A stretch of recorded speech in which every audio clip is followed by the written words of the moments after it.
Hey everyone. Jake Lang, Jake Lynch. Hey guys, thanks for coming. We're glad you guys all made it. This is very exciting, so let's get started.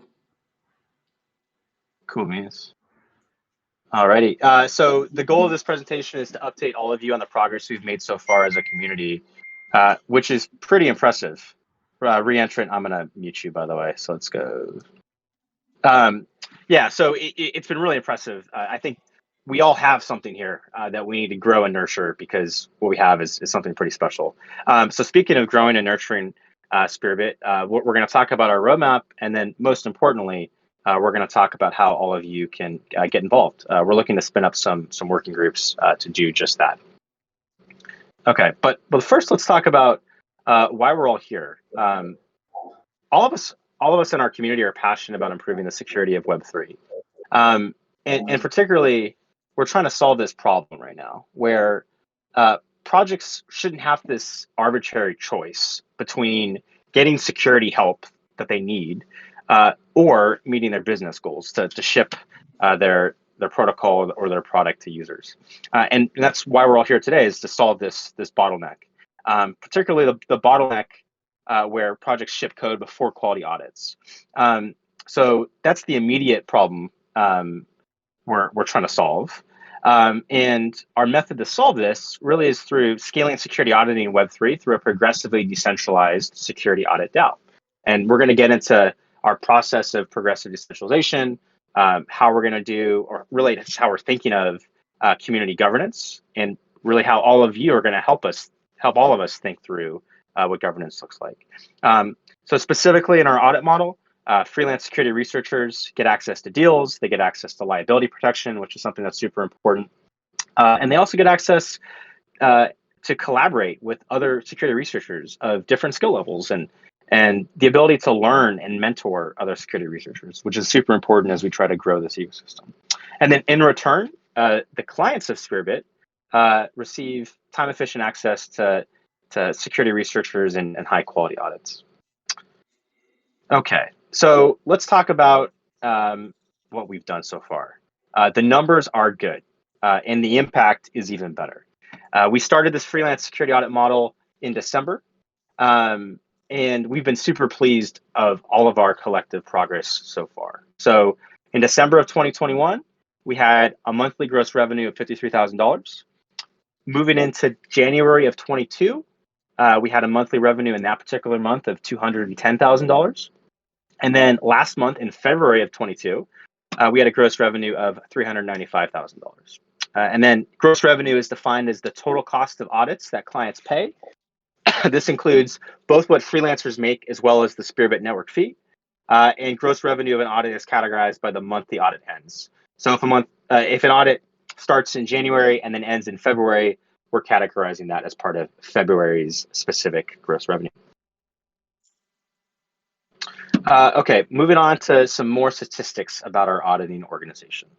So we've completed 13 separate audit engagements so far with 10 individual clients. So that means a couple of our clients have actually asked for repeat engagements, which is a really good sign. 12 freelance security researchers have successfully completed a full Spearbit audit. And then we have 7 more freelance security researchers who have completed our onboarding process. Again, our 3-step onboarding process of the culture interview, the technical take-home interview, and then the KYC verification process. And these 7 security researchers are waiting to be placed on audit. So of note on this point of placing researchers on audits, we're hiring a technical account manager to decrease this response time to match and coordinate between researchers and clients. And this is going to be a key thing as we continue to build out the front office. If you know anyone who may be a good fit for this role, please let us know because we're hiring. Okay, moving on to talk about community. Jake Lynch, I think you had some stuff you wanted to say about our community efforts. Yeah, so far community is ramping up. I think that's kind of one of our big goals this year is to like essentially begin and finalize our transition towards like a decentralized and community-owned project. So some updates from what we did recently. ETH Denver was a really big moment for us, so it's kind of our go-to-market. So we had a happy hour there, and we had about 50 people show up, and it was a really, really awesome event to go to. I think the quality of conversation at it was by far one of the best in the entire conference. So we're proud of that. You can check out. We'll post later, and it's also posted in the Discord. But the Spencer's talk there about what we were doing here and the industry in general is available. Um, and then the thing that we're most excited about is we're going to start doing these community seminars to really advance the security space in general. We're open to all ideas. If you guys want anybody, let us know, and we'll reach out to them and we'll try to coordinate a seminar. Our goal is to make these free. The whole idea behind this is the only way we're going to really fix this bottleneck in the industry is by taking people who have good talent and actually giving them the tools to work with. So this is kind of our goal with these seminars going forward. You want to do the next slide, Spencer? Yep. Sorry about that. Slow on the mute button. One thing to talk about really quick on community, and we'll get into this in the working groups, is we're actually going to be spinning up like a community content working group. So a couple different things on that. Like one, we're going to have some slots open at TrustX in Amsterdam from April 21st to 22nd for you all to potentially speak. So if you have a topic, Spearbit's paying for the partnership with TrustX, so you just have to show up and talk, and you'll get a ticket to TrustX as well if you're a speaker. So cool stuff. We'll talk a little bit more about that in the working group slide. Okay, so lots of progress so far. Let's talk about what we have next. So as we've said, our initial goal was to stand up the infrastructure, the supporting infrastructure around a high quality community driven audit organization. And we've done this in phase 0 on the slide before you right now. In phase 1, we're looking to scale what we have thus far and make our infrastructure able to support a larger number of high quality audits. So in particular, as I mentioned, we're scaling the front office. We're hiring for account managers to reduce bottlenecks, again, and matching auditors and clients, and continue, to ensure that every single audit that Spearbit does is high quality. And then we're also hiring technical writers to ensure that freelance auditors can focus on finding vulnerabilities as opposed to report writing. And these are really going to be full-time jobs. So if people, on this call are interested in these positions, or if you know people, please let us know, because we're going to stand up, again, this kind of infrastructure around freelance auditors to allow auditors to do what they do best, right, which is find vulnerabilities. Okay, so moving on from phase 1 into phase 2, our focus is going to shift towards defining how a security expertise driven governance structure is actually going to look like. We'll get into that a little bit more in the governance working group. But in general, we want to really do a deep dive into how other DAOs have succeeded in their governance structures. So if any of you have experience in DAO governance, we'd love to hear from you. And honestly, for you to take up a leadership role in driving this. And then we also want to be honest, right, about how DAO structures can be improved and iterated on. Because at the end of the day, the word DAO, decentralized autonomous organization, it's a framework, right? And we want to apply that framework to the particular use case that we have before us today, which is how to improve security in Web3. Someone just got off mute. Indigo, I'm going to mute you, pretty please. All right, cool. Okay, so that's phase 2. Phase 3, we're looking to launch our decentralized governance, and then get into building DAO products that, again, get to our overall mission of getting towards this continuous security model for crypto dev teams, right? That quote unquote DevSecOps model we've been talking about. So DAO security products are going to be something we continue to explore, and we're going to talk to our customers, do customer discovery, as well as community discovery on what DAO security products could look like in phases 1 and 2, and then hopefully start implementing both, again, that was loud, as implementing both the community governance as well as security products in phase 3. Moving on next. Okay, so in order to really nail decentralized governance, we're going to be launching working groups as part of our journey of progressive decentralization. So here's what we're thinking in terms of working groups. First, audit quality working group. So this particular group will be focused on improving the Spearbit audit process specifically, but then more generally, we have a huge opportunity here to define an open source standard for Web3 security audits. So Rajiv from Securium's done an excellent job and helping to start define this standard in terms of like the curriculum he's put together for the Securium course. And we're looking to build upon Rajiv's work and then also the work of other luminaries in the space, and then open source everything we do so people can pick it up and run with it and conduct audits themselves at a high quality level. That's the audit quality working group. The second group we're thinking of is the community content group. So again, we have these speaking slots for TrustX that the DAO is paid for, as well as some virtual webinar slots. And we'd love your feedback and someone to kind of step into the breach, so to speak, and figure out what content we want to drive moving forward. And then third and finally, governance working group. So we want to think through what functional governance incentives that reward security expertise and reputation could look like. We talked to some of the most respected names in our Web3 security auditing industry. And we've told them about the DAO model we're trying to pilot here for this particular security auditing use case. And a concern that they've brought up again is that excuse me, security expertise needs to be rewarded in our governance process. So that's what we're going to be thinking through. We also want to think through how to incentivize auditors for audit completion, how to incentivize lead security researchers to mentor juniors, and then contribute to the overall health of the community. JL, do you want to add anything there? Yeah, I think we also want to think about in terms of the governance, how we can incentivize roles that are not specifically audit related. And I think as we develop as a DAO, those will become more obvious, and we need to make sure that our framework is flexible to incorporate those as well.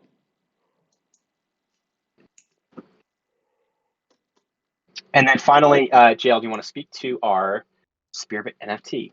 Yeah, I mean, we'll make it short, but like for everybody who's in the community now, we're going to be releasing some Spearbit NFTs soon, and we hope that you guys find those interesting enough to try to claim or get, because we can't make any promises now, but hopefully that will lead to future privileges or something of that sort.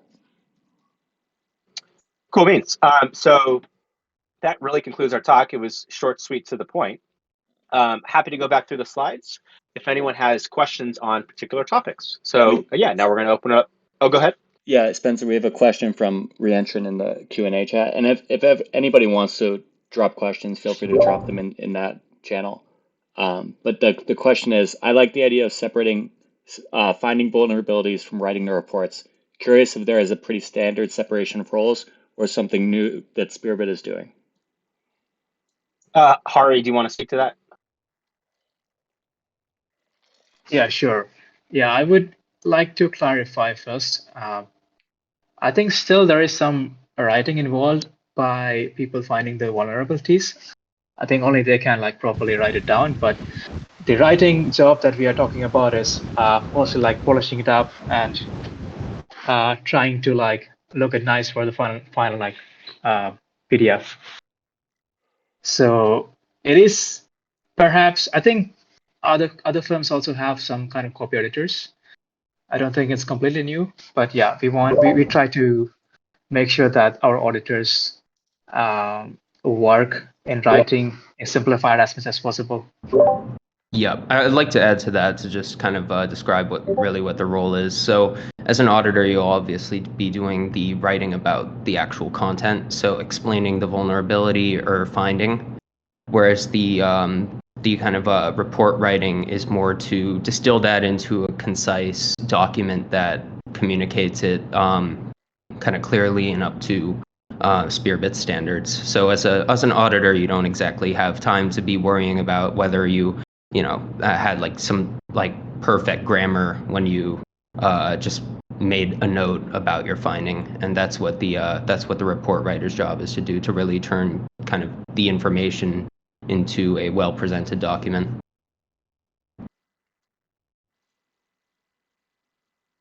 Cool. So our next question from Aaron is, could you tell us a bit about the audit infrastructure that has been set up?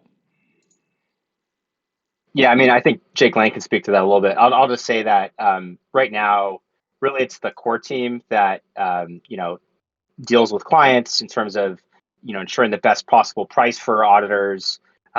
We have a corporate entity that helps sign contracts, that provides a corporate veil for auditors to limit their liability.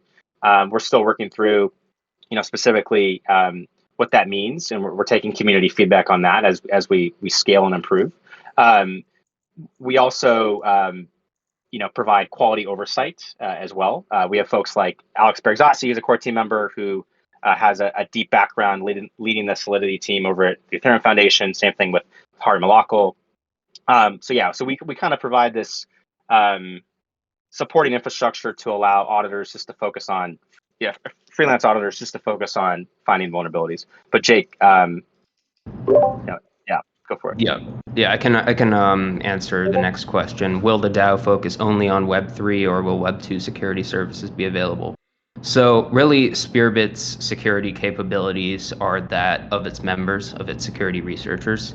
We have done Web2 security reviews before for clients that we currently can't name, but we really go anywhere that our security researchers are capable with a focus on the Web3 and specifically Ethereum EVM-based smart contract auditing. But what I would say to that point is we did a combined Web3 and Web2 audit, and I think moving forward, I think it's probably most conducive for us to do Web2 cloud infrastructure and web application audits of Web3 protocols. So, like as an example, Badger DAO unfortunately got hacked a couple months back, actually through their Cloudflare instance, right? So there is this need for crypto projects to secure their web infrastructure and their cloud infrastructure, and that's probably the easiest integration for us, as opposed to going to some very legacy like Web2 corporation and doing a security audit for them. I don't necessarily see that in the short term,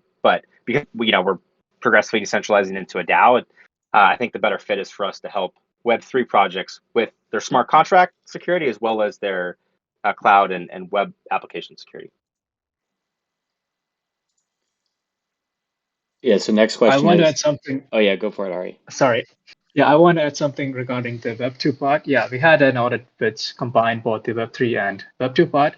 And more importantly, we had the team behind the Web3 and Web2 talk to each other. And we were able to find issues that would be otherwise missed by an individual team. So I think that is something that is very interesting in the space, like combining ideas and finding new issues. So next question is, you are based in the US. How do you see regulators moving forward and approving or disapproving this DAO? So there's multiple components, right? Let's talk about the actual mechanism to do decentralized governance. We've engaged legal counsel. We're talking through that, and then the specific mechanisms are something that we're going to explore in the governance working group. Part of that working group, we're going to go talk to other projects that have done this, again, this roadmap of progressive decentralization, where you started out with a centralized development entity, like as Spearbit Labs. It's a pretty common thing in the crypto industry, and then projects transition from having a C corp labs. Spearbit Labs is a Delaware C corp into a type of foundation model. So that's really what we need to do in terms of that governance working group, which I'll change the slide. There you go. We're gonna talk to the best people in the industry and figure out what they've done. That's point number one. Point number two, Spearbit is here for a reason that is in line with what regulators want. We're here to protect investors. We're here to protect users, right? And we're highly confident that regulators all across the West and all across the world are gonna, really appreciate our mission, and not just Spearbit's mission, but frankly, the tireless efforts of all of the security researchers in Web3 to help secure and improve this ecosystem. And that's something that doesn't get a lot of attention, and hopefully not just Spearbit can bring attention, but other places like the e-security Telegram chat. There's just so much talent in this community that really makes crypto look really good, because these people are really good, and that's something that we're confident people on the regulatory side will understand. So hopefully that answered the question. Yeah, only thing I'll add to that is also, obviously the answer is we're working with people who are experts in this, and we're going to move with the pack, and we're not going to stick our necks in and do anything risky. So we're gonna listen to what the guidance says. So the next question is, with regards to the governance, how do DAOs approaching capturing organizational psych systems thinking into the governance models? Seems like a consistent friction point for STEM-driven governance models is accounting for this properly, sort of like how behavioral econ upended normal econ, challenges the social network we have. I mean, JL, if you want to answer that question, what do you think?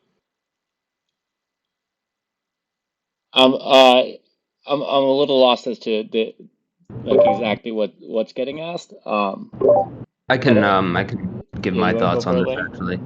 Yeah. So if STEM driven means kind of like I guess more technocratic, um, well, honestly, I think that the goal of this the governance model that eventually emerges is really to kind of drive us in the direction that that kind of leads to the highest quality of service and the most secure Web3 we can get. So really, it's I think that STEM-driven governance model is a bit conducive to it. With regards to how it kind of connects to organizational psychology, I mean, I think we're early enough that it's really hard to say kind of how how this organization will look at scale, and as a result, there's not really much of a frame of reference for how our organizational psychological profile could look. Not sure Well, if this really helps it, but I yeah. would say, well, I have some assumptions or hypotheses though. And QEB, please pipe in. Hopefully, we answer your question. I think the assumption and hypothesis we have is that our organization is going to be professional. We're going to be inclusive, right? We're trying to accept people of different backgrounds and grow the pie of talented Web3 security auditors. And we're going to be focused on excellence. We're going to be focused on this culture of psychological safety, meaning like we can speak up when something isn't working, right? We have to because that's literally our job is to speak up when code potentially isn't working. And also this culture of continuous improvement and excellence, right? Like we're going to be driving towards pushing out really high quality security engineering assistance to our clients. QEB, did that answer your question? Yeah, for sure. Yeah, it's just interesting to think about, you're codifying an entire system's like, batch of processes into code, and like that includes a lot of organizational governance stuff, and it's interesting to think through. But yeah, like Jake said, super early days. So just curious, but yeah, we'll have time to figure it out. Appreciate it. Yeah, I do think we're going to have to drive towards a specific organizational culture. Again, it's going to be professional, it's going to be inclusive, and it's going to be continually improving. Okay. Any other questions?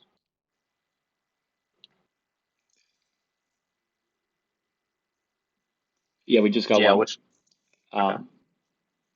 How the knowledge sharing is going to work for closed audits. A report is quite an interesting piece of knowledge, especially for some logic business bugs, which are not super common as typical reentrancy and so on.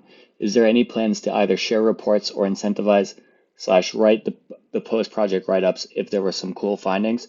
Usually within a IT security company, such stuff, if not super confidential, is shared so consultants can quickly check some nice new niche things. So I can go ahead and answer this one. It's part of one of the things that we want to focus the seminars on is actually walking through how some audits were conducted, how bugs were found, and postmortems. So absolutely, like the goal of this organization is to really bring security to everybody. So if we didn't do that, we'd be hypocrites. But of course, there are confidentiality and bug mitigation that needs to be done first.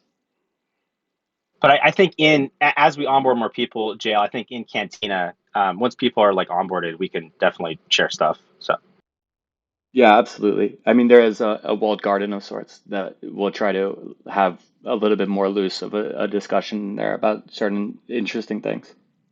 yeah.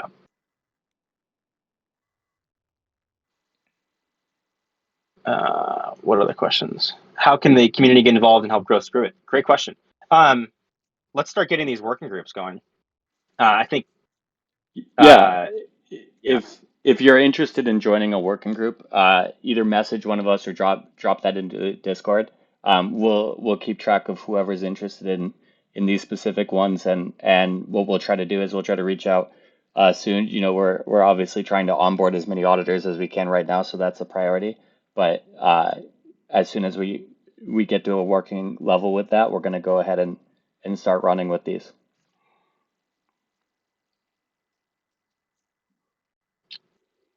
Yes, Sleepy, did we answer your question in the chat about how payments are going to be handled?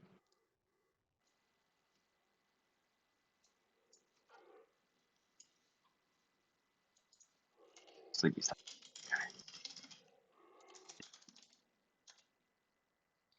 I may have missed this because I joined a little bit late, but can we get a little bit more info on like what the responsibility of the governance working group is going to be? I think the first thing, and thanks for the question, Will, is probably to, and I'm thinking out loud here. I think we need to compile just like some shared Google Doc on what other successful governance models have looked like in other DAOs. I think that's probably step one. And then step two is, all right, cool. We have a common data set on what's worked for other use cases.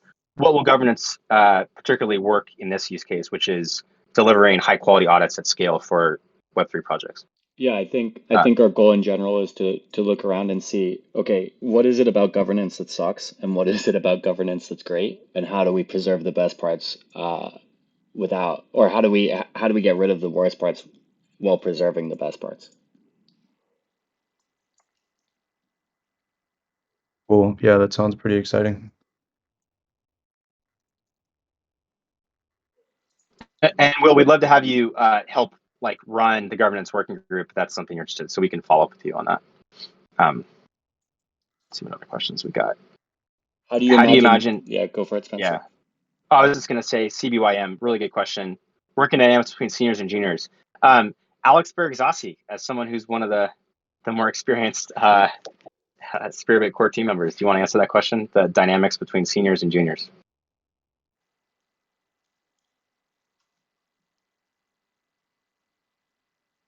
Alex or Hari?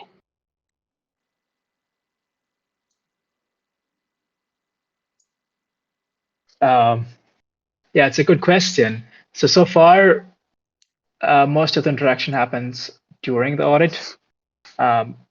So if you're familiar with the process, the way we work is we have a internal GitHub repo with all the code that we review, and then people leave comments.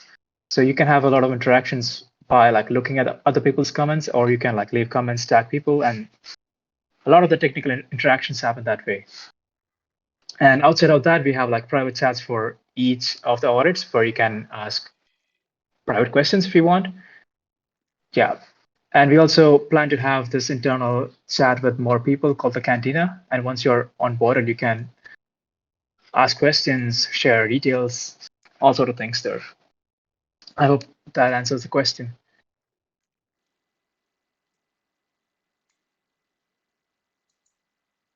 We're coming up on the end of this 30 minutes, so we'll let a few more questions come in, and then we'll probably close it off so that we don't take up too much time.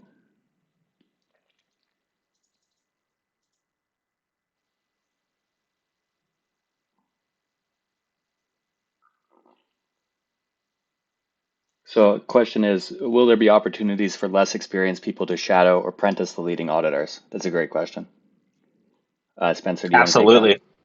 Yeah, absolutely. So please drop an application just on the website, spearbit.com. Sign up to be a security researcher, and then we're going to reach out, get you an interview.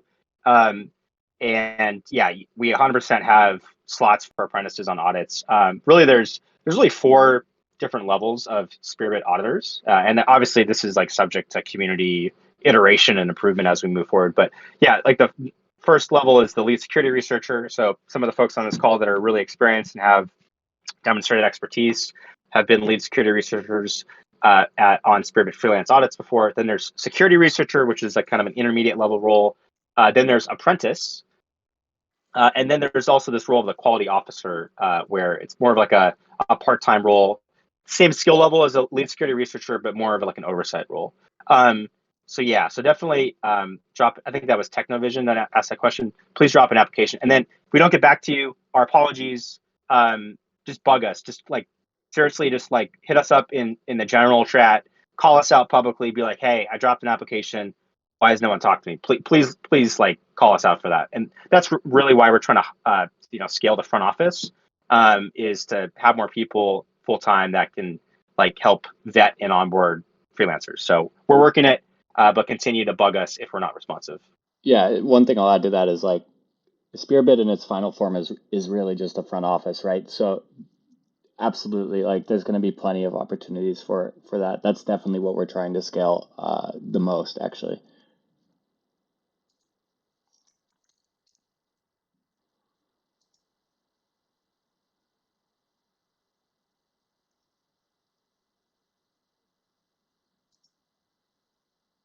Oh, so the question from Sleepy was about taxes. Okay, so I guess taxes are performed by individual entities like the U.S. It's not the case elsewhere. Okay, so I think the model, and we're going to talk about this more in the governance working group, but I think this model may be similar to like other types of service DAOs. Like an example is Brain Trust. There's other like service DAOs like Vector DAO where we're probably still going to have like a legal entity that the DAO votes and contracts on. I think Code Arena has a similar model to this as well. So that, at least for the initial period will be Spearbit Labs, but we're happy to onboard other entities as well. And then that legal entity issues in the US, it's called a Form 1099, which is like a contractor tax report to the freelancer. And then as we scale globally, we're just going to onboard more global tax accountants to figure out like the specific tax regime and the particular country that our auditors are consulting from. But yeah, long story short, the service provider to the DAO issues you a tax form. Reentrant asks, is there a public notion that captures all this? Yeah, Jake, we need to deploy docs. We need to. So, since we're coming up on 5 minutes past the hour, I think we're going to go ahead and wrap it up. If anybody has any questions, we'll be running the Discord. Feel free to ping us, DM us, whatever. Remember, we'll never DM you directly. That's all I got to say. Thank you guys for coming so much. Yep, thanks for coming, everyone. Means the world. Thanks. Right.